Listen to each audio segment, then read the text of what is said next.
Hi, everybody. I'm Bill Sanders, and this is Watch Art Sci, the art and science of watch collection. Today, I'm going to do something that's probably fairly cheeky, and that is to talk about the best watches. To determine what is the best watch, there are a lot of different ways to go about it. And so I'm going to take a look at some different ways and sort of conclude it with what is it, about 5 watches that I think are the best for collectors to start off with. So anyway, so let's take a look at the best watches.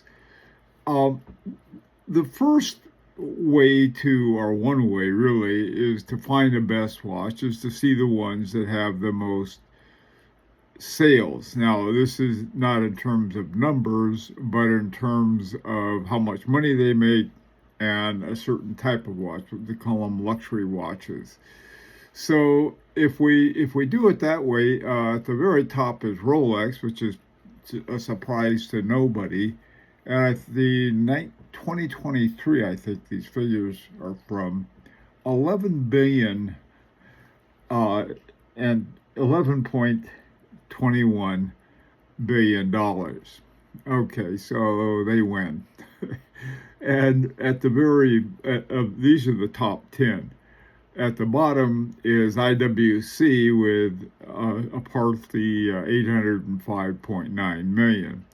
So there's a lot of money in this. Now, some of the ones that surprised me in terms of the ranking that they have, I was surprised to see Cartier as a number 2, but they are. Richard Mille, which is like super expensive watches, but I didn't think that the amount of money they made would put them in, above Longines, Vacheron, Constantin, Breitling, and IWC, but it does. So these are all, so these are looking at these. So does that mean that Rolex is the best watch and Cartier is the second best watch and Omega is the third? Well, um, it just means they're the most popular in certain respects. But you can, if this is what you want to use as a criteria, go right ahead. Uh, the What is called the Holy Trinity is here: Audemars Piguet, Patek Philippe, and Vacheron Constantin. Now, a lot of people say this is a pretty old one; it doesn't count anymore, and they may be right in one context. So anyway, this is, like I said, this is sort of a one way to look at it. Now, another way to look at it is that we can take a look at the Grand Prix d'Horlogerie de Genève. And this is where they have experts judge watches on their quality. And so there's a something called the Aiguille d'Or, or the Grand Prize. And this is for the very top prize. Now, they've been doing this for about since 2001 is when they started the giving out these prizes. And so if we look at the watches that have the most number of Grand Prix wins, the grand prize of the Grand Prix, we find that F.P. Journe is in first place. They've won 3, and which is no small feat. In second place are 3 watches: Gerbier Forsey, Vacheron Constantin, Patek Philippe, and Audemars Piguet. So they're way up there in terms of having accomplished what the judges consider the very best. And then the rest that make up the rest of they've won 1, which makes up the rest. You have Lange und Söhne, Beauvais, Breguet, Bulgari, Chopard, Ferdinand Berthold, Gerard Perregaux, Richard Mille, and Tag Heuer. So now those watches, you get into some really excellent horology too. I can't say that necessarily with all of the ones that just for the price. I do have a very high opinion, though, of the ones, I mean, in terms of like Rolex has really excellent watches, and a lot of the other ones in that list do as well. Now, here I've got some reservations as well. Tag Heuer was able to get this grand prize. They made one watch, just one spectacular watch, and they won, but they didn't make it for everybody else. On the other hand, you have Grubel Force, and they have the one too, but you can get one. I mean, maybe they made 10 of each or something like that. So anyway, these are another way to look at that. So here are the top watches. These are just a handful of watches that have won the grand prize. There's a total of 14 companies that have over since the beginning in 2021, which has been about, this will be 23 years in November.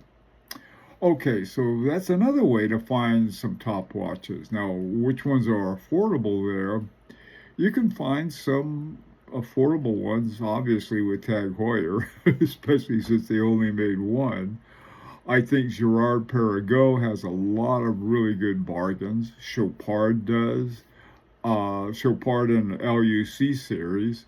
These are their ones with the movements themselves that they make their own movements on those. Bulgari, in terms of affordability, the other ones are not very affordable, I don't think, but they're really excellent watches. Okay, now, so on the one hand, you have the very top prize. Now, another, I mean, they're judged by who judges them. They have something called the Academy, and the Academy, the Grand Prix Academy, is made up of 900 people, 900 plus members who are involved in the watchmaking process somewhere. They range from everything at the bottom, I suppose, to influencers, people who have YouTube programs like that. I became a member recently, which will tell you something about their standards. Anyway, so this is something. Now people say, well, they're prejudiced, it's all political and so forth. Haven't seen it yet. I'm waiting for that. Now there may be some stuff that I'll never see. We'll see about that. So far, though, I know that there were the 900 of us voted for what are called the nominees, just like the Academy Awards. So anyway, so there may be something to it. Okay, now, so the top one is that's the only, every year there's just one. So let's take a look at the Grand Prix that's won the most prizes. Which one of these watch companies has won the largest number? Now, so what I did, I took the top 10 that have won a certain number. There are 4 wins. They've won 4 prizes, all the way up to 16 prizes. So, I mean, there's the difference. So you have at the very top, you have Audemars Piguet, and at the bottom, not sort of the bottom of the ones who won multiple Grand Prix awards, you have Urek, Harry Winston, Frank Mueller, Blancpain, Harbin II, Jaeger-LeCoultre, Fabergé, Laurent Ferrier, de Bethune, Parmigiani, Fleurier, H. Moser. All of these watch companies are really, really excellent ones. People don't think much of Harry Winston. I think they say, well, that's sort of a fashion thing. Well, thing about it is that a lot of the fashion models or fashion watches have hired these top watchmakers. For example, Fabergé has this really great, it's called DTZ for dual time zone, and the dual time zone movement was made by Agenor. So you have that. Now, one of the things I will point out, this is sort of funny, I was going through and I was finding out, just out of curiosity, because we've been working with Agenor, is that how many of these had movements in them, or that did win by Agenor, and they were after Audemars Piguet. They had the most wins, but they didn't get credit for it because companies like Van Cleef and Arpels, they've made several for those, Parmigiani, Moser, and some of the other ones that they won, MB&F. The main reason that they won was because of the things that Agenor put in them. Now, there's another aspect of the Grand Prix. The range, the very top is the Aiguille d'Or, with the ones we just looked at, the grand prizes, all the way down to what's called the Challenge Prize. And the Challenge Prize are for watches under 3,500 Swiss francs, which is, in terms of luxury watches, isn't much. So you have a real range. For example, FP Journe has won 7, but 3 of those were the grand prize. So that makes it a big difference between that and, for example, Tudor. Tudor's won quite a few. It's won a total of 6, and the watches, though it won sort of, I don't want to say they're bottom feeders because they're not, but they're on the lower level, the less expensive level, from the challenge level, from the Petite Aiguille to the sports watches. Those, all of the ones there, they're much on a lower end. On the other hand, the men's, the complicated, and all of the other ones are bigger awards. So, there's not only just how many they've won, but the quality of them that they've won. Audemars Piguet has won now 2 Grand Prix awards, so the other ones they've won too. Piaget has won a Grand Prix award as well, so has Vacheron Constantin, and all of those top ones have won one of Grand Prix. Van Cleef and Arpels hasn't. They've won, most of their wins have been not only with Agenor movements, but they've also been in the women's categories in fact, all of them, I think, either women's or the jewelry categories. Okay, so this is another way that you can say, well, let's see, I wonder, if this watch is any good. I know there's a lot of people who have dumped on Hublot, and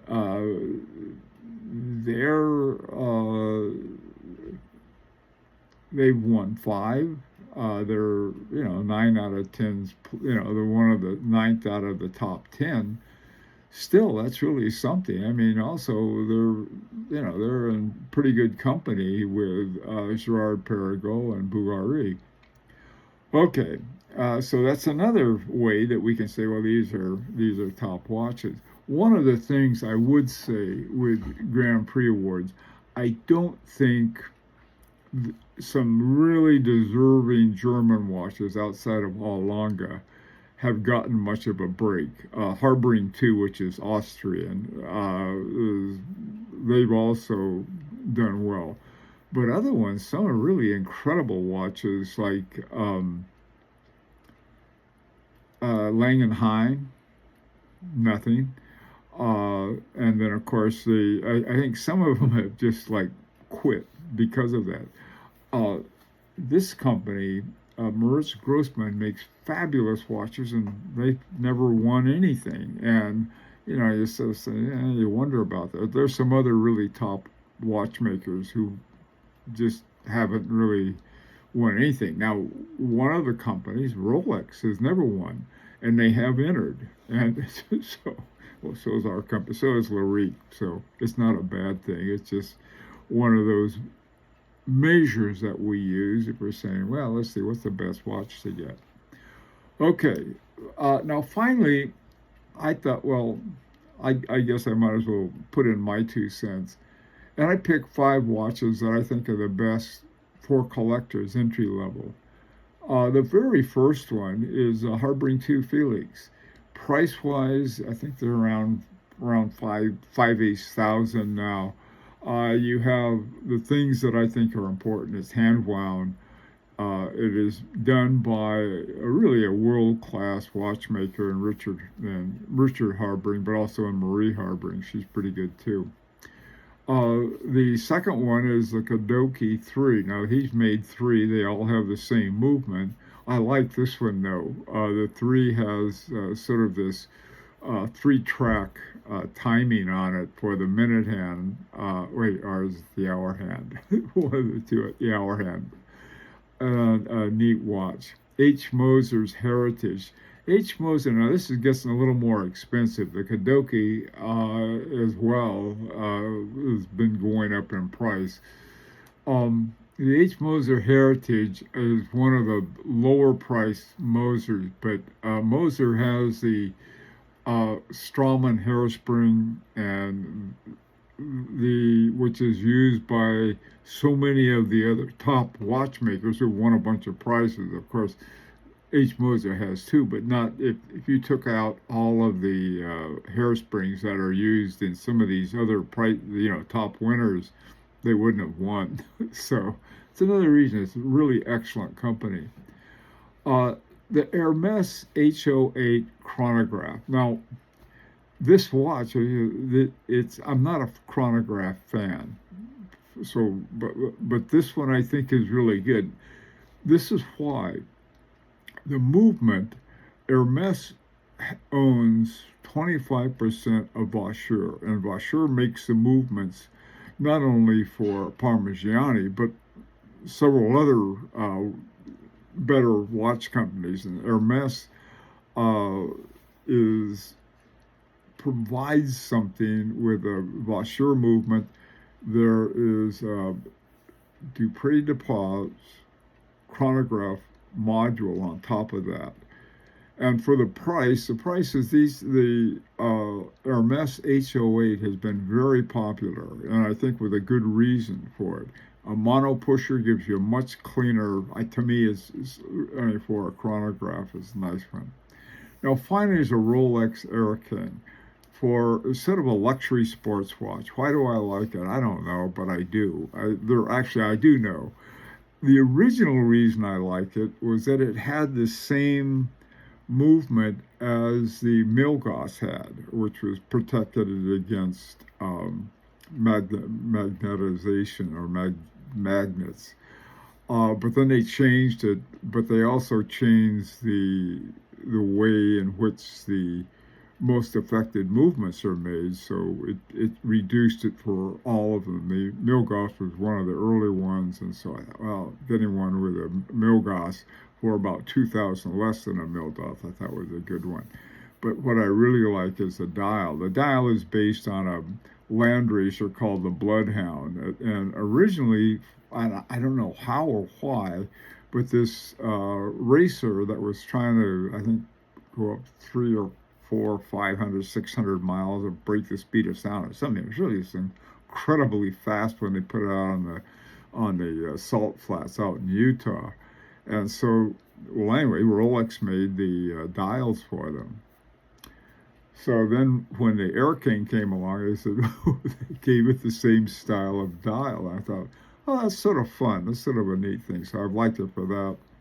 Anyway, those are my picks, and I know they'd be not everybody else's pick for the best collector's entry level. I'd like to hear your opinion. I think that's what you would see as the best watches. Let me know. This is an opportunity to subscribe if you like. And until next time, this is Bill Sanders for Watch Art Side, the art and science of watch collection.